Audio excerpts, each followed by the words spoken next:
Hey everybody, this is JonathanPeng. Welcome to the show where we talk about presentation skills, public speaking, productivity, leadership, motivation, all sorts of delicious good stuff.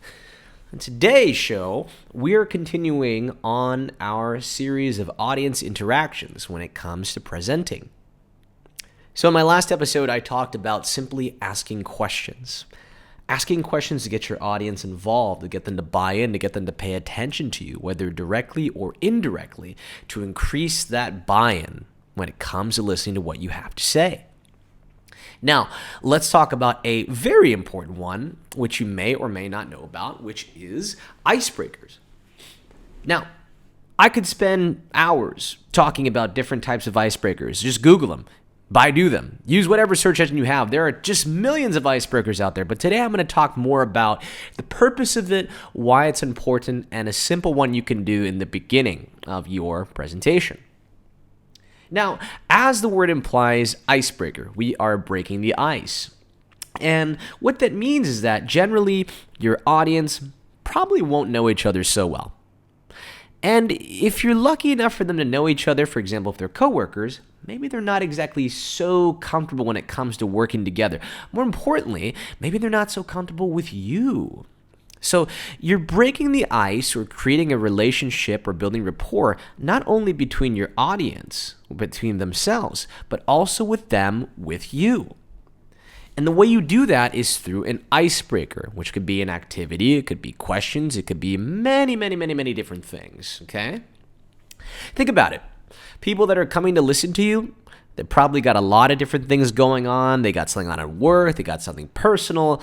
It's not that you're boring, it's just that they might get bored easily. Maybe they have short attention span. Maybe they're not the type of learner you think they are. Maybe they're more auditory, maybe they're more visual, blah, blah, blah. There are so many reasons why they may not necessarily want to be there. So your job as the person up front is to make it as comfortable for them as possible. And what better way to make it comfortable for them than to improve the relationships that they have with the people sitting next to them and also with you? So utilize an icebreaker. Now, generally, this would begin at the beginning of your presentation. It would happen before anything even occurs. Or it could be in the middle, but usually you want to give yourself an introduction and start with that. This way you kind of set the tone and the mood for how the rest of this day is going to go. You get people moving right away. You kind of just get them in the frying pan, you know what I mean?